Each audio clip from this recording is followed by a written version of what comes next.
करने वाले हैं इंडियन एयरफोर्स की बैकबोन सुखोई 30 MKI, जो इंडियन एयरफोर्स का बैकबोन है और हमारा फ्रंट लाइन फाइटर एयरक्राफ्ट है। ये एक रशियन ओरिजिन का twin engine, twin seater, all weather multi role fighter है, जिसको इंडिया ने 2002 में खरीदा था। ठीक है, तो आइए मैं इसके बाद आपको इसकी हिस्ट्री, इसके स्पेसिफिकेशन, इसके आर्मामेंट और इंडियन एयरफोर्स की इसके साथ क्या रिलेशन, इसके बारे में बताता हूँ। बात करते हैं इसकी हिस्ट्री की। इसकी हिस्ट्री काफ़ी इंटरेस्टिंग है। 1990 में जब पाकिस्तान ने USA से F-16 खरीद लिया था, तो उस समय इंडिया को एक हैवी वेट फाइटर चाहिए था। इंडिया के पास हालांकि उस समय मिराज 2000 MiG-23 एयरक्राफ्ट थे, लेकिन इंडिया को एक पावरफुल और एक हैवी वेट फाइटर चाहिए था।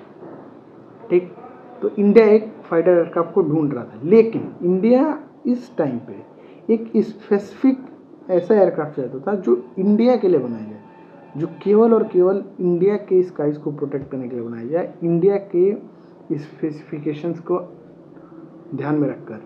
और सेकंड साइड जब सोवियत यूनियन कोलैप्स जाता है, तो रशिया के पास कैश की कमी थी और उनको कहीं ना कहीं से पैसे की ज़रूरत थी। और उसी समय जो उनका Su-27 जो उनका एयर डोमिनेंस फाइटर था, जो उन्होंने F-15 ईगल को टक्कर देने के लिए बनाया था, वो अब पुराना हो रहा था, उनको उसको अपग्रेड करना था। तो उस समय जो सुखोई डिज़ाइन ब्यूरो है, उन्होंने उसका एक अपग्रेडेड वर्जन बनाया और उसको पूरी दुनिया में मार्केट करना शुरू किया। ठीक, फिर इंडिया को उन्होंने अप्रोच किया और इंडिया ने कहा कि आप हमारे लिए बनाइए ऐसा एयरक्राफ्ट जो हमारे लिए हो, हमारी एयरफोर्स की ज़रूरतों के हिसाब से। सुखोई इस बात को मान गया और यहीं से बॉर्न हुआ सुखोई 30 MKI। और जो MKI का मतलब होता है, उसका नाम होता है मॉडर्न जिनोवाई कॉमर्सिकी इंडस्ट्री, यानी कि मॉडर्नाइज्ड कॉमर्शियल इंडियन। ठीक, डिज़ाइन पूरा होता है। 1996 में फर्स्ट फ्लाइट होता है और पहला बैच इंडियन एयरफोर्स को मिलता है 2002 में। डील साइन होती है। उसके बाद जो HAL है और इंडिया है, वो दोनों मिलकर डिसाइड करते हैं कि हम जेट्स को खरीदेंगे, लेकिन उसको मैन्युफैक्चर इंडिया में करेंगे। लेकिन यहाँ पे इंडिया से एक गलती हो जाती है, इंडिया टेक्नोलॉजी ट्रांसफ़र लेना भूल जाता है और हम केवल और केवल असेंबलिंग करते रह जाते हैं। ठीक, बात करते हैं इसके कुछ स्पेसिफिकेशंस की। इसमें करीब 2 क्रू होते हैं, एक होता है पायलट और एक होता है वेपन सिस्टम ऑफिसर। इसकी जो लेंथ है वो है 21.9 मीटर, विंग स्पैन इसका है 14.7 metre, maximum take off weight है 38,800 किलोग्राम।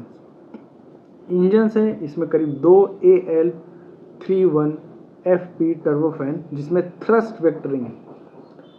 थ्रस्ट इसका जो टोटल थ्रस्ट है वो है 12,500 न्यूटन। मैक्सिमम स्पीड इसकी है माक 2। रेंज है इसकी 3000 किलोमीटर। सर्विस सीलिंग है 17,000 मीटर, यानी कि 17 किलोमीटर। रेट ऑफ क्लाइम है 300 मीटर पर सेकेंड। इसकी जो G लिमिट है वो 9G। रडार। अब बात करते हैं इसके आर्मामेंट और कॉम्बैट कैपेबिलिटीज़ में। इसमें जो गन है वो है एक 30 मिलीमीटर की GSH-31 कैनन, जो करीब 150 राउंड फायर कर सकती है।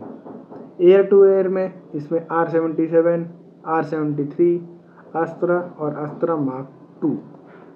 एयर टू ग्राउंड की बात करें तो KH-29, KH-59, KH-31 और ब्रह्मोस A, जो कि करीब 40 एयरक्राफ्ट में इंडक्ट हो चुका है। बॉम्ब्स की बात करें तो KAV-500 गाइडेड बॉम्ब्स, इंडिया का ग्लाइड बॉम्ब जिसे गरुड़ा है ना, अब अंडर ट्रायल है। मैंने आपको बताया था कि इंडक्शन स्टार्ट हुई थी 2002 में। टोटल जो हमने खरीदे थे वो थे 272। आज के करीब हमारे पास 260 हैं, कुछ लॉस हुए हैं कॉम्बैट एयरक्राफ्ट में। और इसकी जो कॉस्ट थी वो थी $70 मिलियन to $75 मिलियन।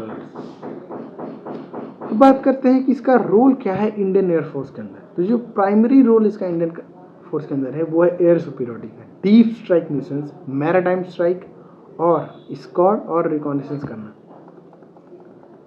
ठीक है। और जो इंडियन एयरफोर्स है वो बताया ना कि ये इंडियन एयरफोर्स का बैकबोन है। इंडियन एयरफोर्स इसको बहुत ही ज़्यादा स्ट्रॉन्गेस्ट फॉर्म में लेती है और अभी ये रिटायर होने वाला नहीं है। ये अभी 2050 तक जब तक एमका नहीं आएगा, जब तक एमका 5 लेवल ऑफ प्रोडक्शन स्टार्ट ना होके जब तक उसको रिप्लेस नहीं करेगा तब तक ये इंडिया का बैकबोन रहेगा। इंडियन एयरफोर्स की बैकबोन ये रहेगी ही, ठीक है। लेकिन ये पुराना हो रहा है, इसके लिए एक नया अपग्रेड प्रोग्राम चलाया जा रहा है जिसका नाम है सुपर सुखोई 30। इसका जो टोटल बजट है इस प्रोग्राम का वो है 30,000 करोड़।